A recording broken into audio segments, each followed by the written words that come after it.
Selama gue hidup nih ya, udah mau 30 tahun, ada beberapa hal yang gue lihat dari orang-orang lah tentang cara orang berinteraksi gitu. Dia orang Indonesia yang paling gue lihat nih ya. Orang Indonesia itu demen banget sama yang namanya nostalgia. Nostalgia masa lalu. Contoh nih kalau di SMA. Waktu SMA dia gaul. Begitu lulus masuk kuliah nggak bisa move on. Ujung-ujungnya sampai tua mainnya masih sama teman-teman SMA-nya. Ya nggak ada yang salah, boleh-boleh aja. Cuman ada yang jadi stuck gitu loh. Di kampus dia jadi nggak bisa bergaul gara-gara stuck sama masa SMA-nya. Ada juga yang gue lihat teman gue di kampus, karena di kampus itu benar-benar berjaya, dia nggak bisa move on. Pas di kantor nggak bisa bergaul, dia stuck sama teman kampusnya terus. Ada juga. Ya nggak ada yang salah sih sebenarnya, cuman kayak berlebihan aja. Kesian dia juga jadi stuck gitu kan. Ya kalau gue nih ya, masa terbaikku itu menurut gue S1 lebih seru daripada SMA menurut gue nih.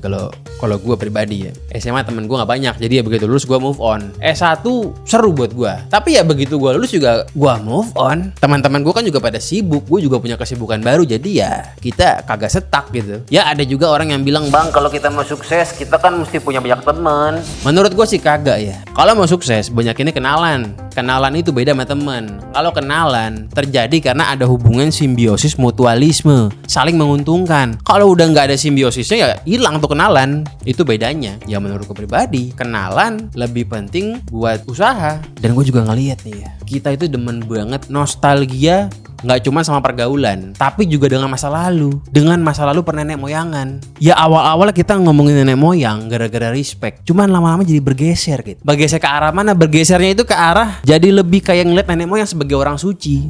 Contoh nih misalnya mau bikin usaha, biar lancar, biar sukses, ziarah dulu. Minta izin biar lancar. Masalahnya ini kan sudah jadi mayat nenek moyang kita. Yang ada harusnya logika gue kan kita yang doain dia, bukan dia doain kita.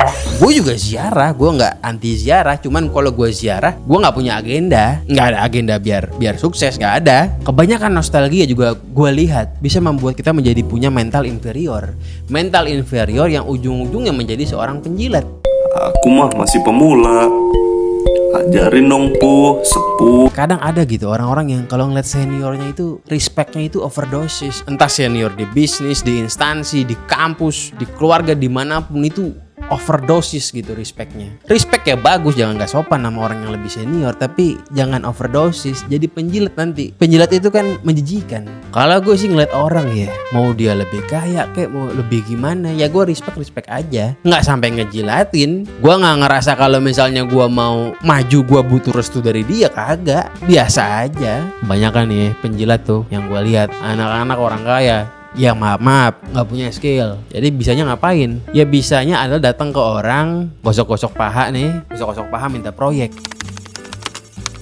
Gue sih gak pernah membayangkan diri gue bakal jadi kayak gitu ya. Malu gue. Kalau gue BU daripada gue ngejilat, mending gue joget-joget di TikTok, live mandi lumpur. Di kantor Gamal juga gak ada penjilat, karena jadi penjilat di kantor Gamal kagak laku. Gak ada yang suka dijilatin. Gak ada tuh lembur-lembur aneh lah, atau pura-pura baik. Gak ada gunanya soalnya. Tadi kan gue bilang anak-anak orang kaya itu yang gak punya skill nih ya. Kalau yang punya skill ya punya skill. Yang gak punya skill suka menjilat, mentalnya inferior. Selain orang-orang kaya, yang punya mental penjilat juga ada orang-orang miskin. Sama aja, jadi mau labelnya orang kaya orang miskin ya. Kalau penjilat ya penjilat, kalau inferior ya inferior. Mental inferior itu begini kalau orang nggak punya duit ya. Doyan play victim. Jangan pak, kami orang kecil, maklum pak, kami orang kecil. Contohnya misalnya nih, parkir mobil sembarangan. Pembelaannya adalah kami nggak punya garasi pak. Ya kalau nggak punya garasi, jangan ente punya mobil. Gimana sih ngalangin jalan? Lo parkir di jalan, lo itu ngezolimin gua. Itu hak gue sebagai pengguna jalan. Ya orang kaya orang miskin ada aja yang begitu. Orang kaya juga banyak tuh pakai Alphard, parkir sembarangan, kurang ajar tuh. Makanya kalau gue jadi anggota DPRD itu semua gue laporin ke Dishub itu.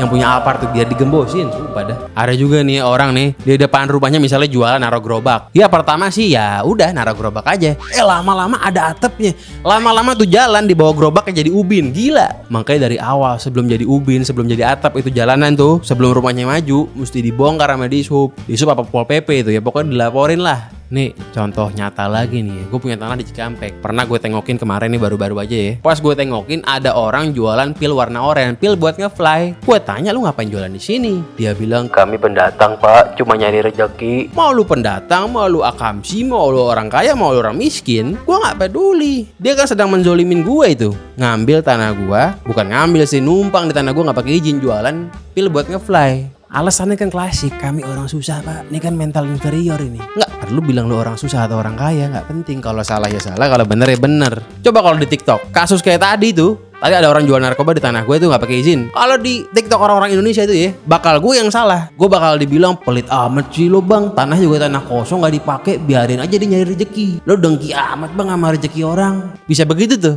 Itulah anehnya itu. Karena di Indonesia ini mentalnya inferior. Selalu image-nya kalau orang miskin ya harus dibantu. Padahal mah gak ada urusannya ya. Mau lu miskin, mau lu kaya, kalau salah masalah, kalau bener ya bener. Banyak juga yang mau nikah nutup jalan sembarangan gak pakai izin. Alasannya ya maklum lah pak, cuman sehari gimana? Tetap aja tuh kan hak gua buat jalan gitu loh. Ya kalau di TikTok jawabannya kalau ada yang kondangan nutup jalan nih ya. Bro, jadi orang jangan sombong-sombong. Ntar kalau mati siapa yang gotong lo ke kuburan? Lo mesti bayar sama tetangga. Orang mau kondangan nutup jalan ya biarin aja, cuman sekali kok. Jawabannya pasti begitu. Jadi kita mesti bayar sama tetangga meskipun dia nutup jalan. Karena kalau nanti kita mati, kalau nggak ada dia, kita nggak ada yang gotong. Logika gue begini, logika gue ya. Kalau gue mati, kalaupun nggak ada yang gotong, yang penting pas dalam kubur gue nggak digebukin malaikat. Percuma digotong 1000 orang, kalau dalam kubur digebukin malaikat pakai palu gada, nggak ada gunanya itu. Mental inferior tuh ya, juga kelihatan sama orang-orang yang doyan ngelmu. Yang ngelmu apa lo terjemahin sendiri lah. Ngelmu ini kan jelas orang-orang inferior yang merasa dirinya nggak mampu, makanya dia ngelmu. Ya ini gue kategorikan sebagai video HVM kali ya. Ya singkat sebenarnya cuma membahas keresahan gue tentang mental inferior aja. Ini kan bukan soal cinta-cintaan ya, karena gue udah kepala 3 nih. Gue malu kalau ngomong cinta-cintaan ngomongin cewek. Gue udah malu. Gue udah gak sanggup dah. Gue juga bukannya sotoy.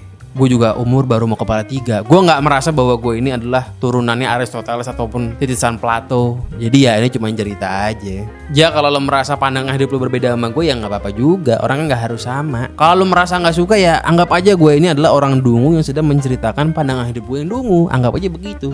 Perbedaan tuh wajar-wajar aja. Contoh nih ya. Contoh di keluarga gue nih, nenek gue keluarganya pasti pilih Anies kalau pemilu. Kalau mertua gue pasti dia pilih Ganjar, dijamin banteng. Kalau gue 5 tahun lalu gue pilih Prabowo, ya sekarang mungkin pilih dia lagi, gue nggak tahu. Tapi bini gue aja nggak pernah gue paksa buat milih siapa. Mau pilih Anies ke Ganjar ke Prabowo ke, terserah dia aja. Yang penting jangan nonton Cokro TV. Jadi ya intinya kalau beda nggak usah marah. Ini video HVM yang udah lama gue nggak bikin.